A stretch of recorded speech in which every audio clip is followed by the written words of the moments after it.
How about you, General Torre? May violation ho ba sa arrest or detention ni former President Duterte? No, sir. No, wala. Categorical wala tayong violate na law. No, sir. Okay. Can I read to you Republic Act 7438, an act defining certain rights of person arrested and detained under custodial investigation, as well as the duties of the arresting, detaining, and investigating officer and providing penalties for violation thereof. Section F, any person arrested or detained, arrested, detained, or under custodial investigation shall be allowed visits by or conference with any member of his immediate family or any medical doctor or priest, minister chosen by him, or by any member of his immediate family or by his counsel. I saw the video, sir. President Duterte was asking for his own doctors. Ang sabi nyo, hindi, may dala kayong doctor na colonel. Tama po ba? That's one part, sir. Yes, so you did not allow him to bring in his own doctor. There's another video that will show that he has his doctors from the Cardinal Santos. Yes, and he was saying kulang yon kasi ano pa sila, di ba? Yung iba pang doctors, pero hindi na pinayagan. There's videos from outside, yung ibang gamit, etc. Correct, sir? So, you can answer. Hindi to yes or no. So, to your point, did you allow all of his doctors in or no? Sir, we have substantial doctor. I think we have complied with 7438, sir. Okay. It doesn't say here substantial. We It have says complied with here... 7438, sir. No, sir. Ang sabi kasi dito, his choice. Hindi nyo choice. Hindi nyo choice i-limit yung doctors niya. Ang sabi nyo, substantial. So, I will clarify.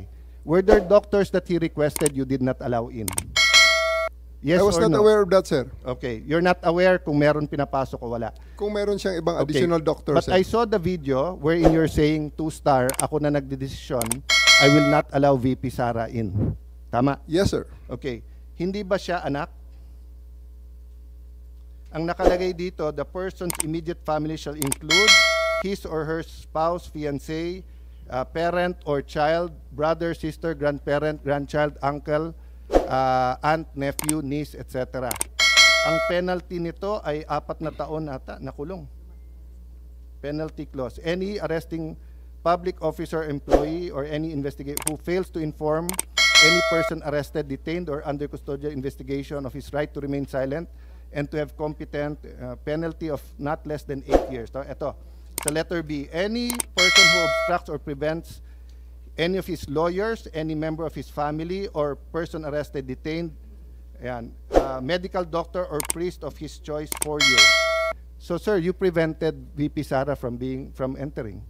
At the outset, sir, maraming salamat sa pagbigay sa akin ng pagkakataon na ito para maklarify yan, sir, dahil nung first hearing natin, sir, ay palagay ko na-explain na lahat yan, sir, at nagkaroon ng napakaraming mga... Nung first hearing, sir, ang pinag-usapan kasi doon na lawyer, ako, upon looking at the Constitution, kaming mga senador, we cannot appear before the court, but we can practice.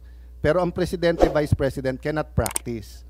So, kasama na ako doon at yung ibang nagsabing abogada, pero nung nakita ko tong batas na to, nakalagay, pag anak, you cannot stop them from visiting. And nakita ko yung video, but sabi nyo nga, may kompleto kayong video, that's why I'm asking you, baka naman pinapasok nyo nang hindi ko alam. Sabi mo, 2-star, sir, ako na. Ako nagdesisyon nito, sir. I don't know if you use the word, ako mananagot. So, simple lang question ko, did you prevent VP Sara from seeing her father? Yes or no?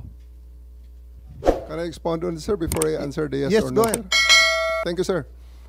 Kaya ako nagpapasalamat, sir, na ma-expound yan, sir, dahil after the first hearing, medyo marami-rami ang lumabas, sir, na mga misinformation regarding that matter, sir. Yes, sir, I did I did deny the request of President Duterte for him to allow VP Sara to enter, sir. Kasi nga naman, sir, mag-alas 10 na yun, sir. And that is already around 12 hours after we first got him into custody. The VP has all the chances to be with the President earlier that day. We are expecting her. Actually, sir, mga alas 3 pa lang, may information na darating siya. And Kung gusto talaga nilang pumasok, sir, pwede naman, sir, eh. Kasi, Hinadlangan mo nga eh, di ba? ma'am, sinundo, Parang ma'am, sa loob ng Sinabi Villamor. nga ninyo na hinarang, di ba? Yes, Sabi ma'am. nyo, Ito, kasi mama, gabi na, I matagal did. na. I did, ma'am, I did really prevent that from the VP. I told the president that she can visit her on the detention cell in Hague. Sabi ko kung gusto niya talaga. Pero Sabi kasi mo nga naman, makapasok, pero ma'am, sa kabilang sandali, ma'am. dako Let sinabi me- mo you prevented let her. me- Alin ba talaga? Let me clarify, ma'am, hindi pa ako tapos, ma'am, eh. Hindi, iba-iba Okay, lang yung sinasabi mo eh. Ma'am, patapusin niyo ako kung pwede. Kung pwede, ma'am. Okay lang. Kasi ma'am, meron tayong, I think the resource person is if you will allow me. ah? Sir, if you will allow me. Sir, Yaw. Okay, sir. Kaya nga, but please. eto, please. sir, ah. After all was being said and done, yung sasakyan ni Hanilet, sir, and 5 other vehicles, nakapasok at sinundo sila, sir. Ang eroplano nasa bukas pang pintuan, sir. So, yan, sir, ang isang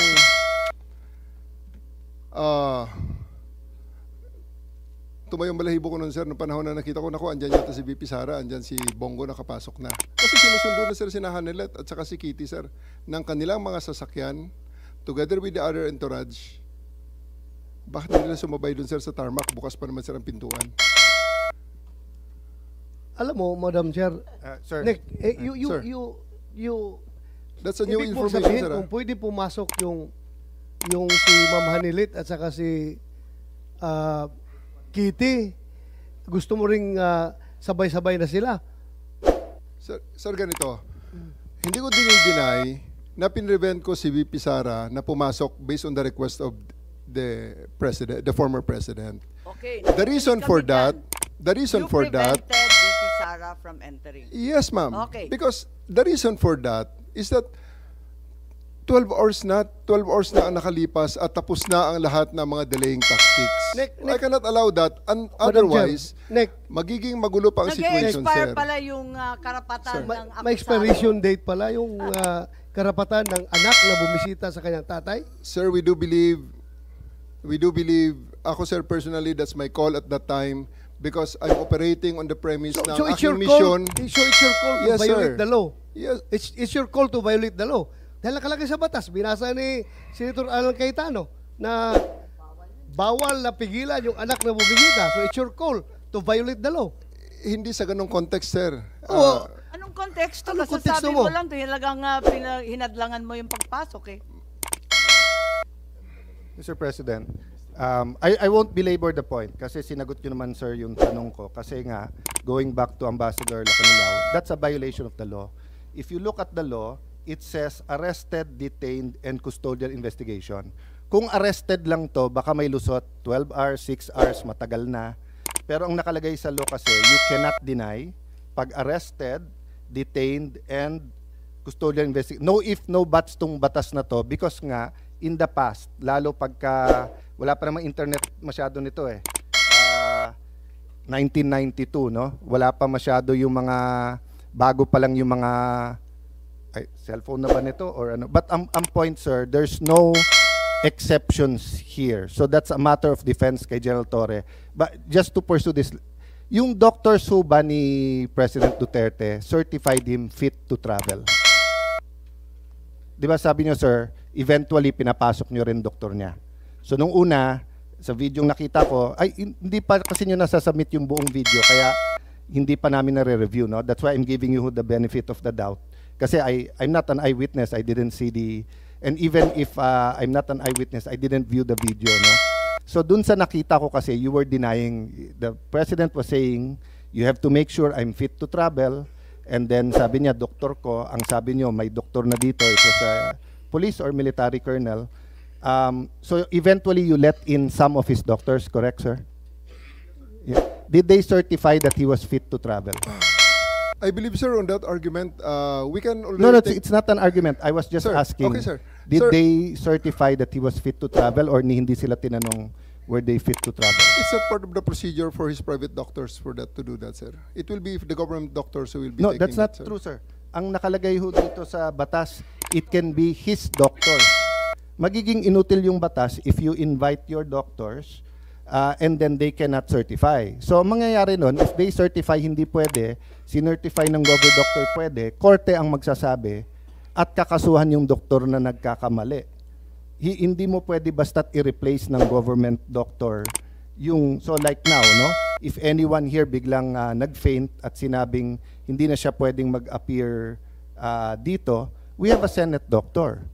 But if it's the doctor of the witness who tells us, we cannot immediately judge on the two.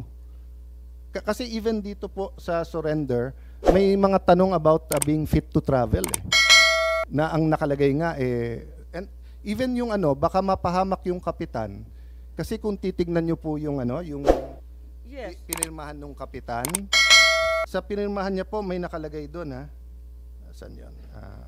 Yes, Senator Cayetano, kung pwede lang Yeah, i-clarify, anyway. ang nangyari, si Kitty, sinabi talaga na hindi pinapasok yung doktor. At sinabi ni Dr. Rosa Alensi na ang dating Pangulo, napakataas na ng kanyang diabetes, umabot ng 328, he needs to be admitted directly to a hospital. Nagkaroon ng diskusyon doon sa Villamor, pinatawag yata, nung isang Colonel Dr. Donald Palma, cardiologist, na hindi siya nasa kalagayan na magbiyahe ng mahaba, pero pinirmahan ni Dr. Colonel Jonathan Rico, isa na namang Armed Forces Doctor, Commanding Officer ng Air Force, na pwede siyang bumiyahe. So, ibig sabihin, maliwanag na ang pumirma ng certification na fit to travel ay hindi kanyang doktor na hindi pinapasok, kundi doktor ng AFP. Correct ba ho ang pagkakwento ni Madam Chair. Chairperson? So, Senator Go, just before ito yung dahilan kung ba't ko tinatanong Sabi nga ni SOJ, sub judice, meron na request, may petition for writ of habeas corpus. Ang aking concern ngayon, kasi ang bata, ang ginagaya, hindi yung salita natin yung gawa. And I think ganun din sa batang pulis, batang militar, batang tanod, batang NBI. They're watching now. So what if someone was arrested in Tawi-Tawi? Can he be visited by his family anytime? And can his doctor, they say, hindi mo pwede ilipad ng Manila yan? That's why I'm asking all of this, because according to Ambassador Marcos, Lacanilao, walang violation. Sabi niyo, walang violation, pero apparent dito. No? So I just want to put that on record. Sana malinaw natin yan. Kasi may police, meron din po kayong, di ba, revised PNP operation procedure. Pati doon, pareho nung batas pero parang hindi nasunod. So I submit to you,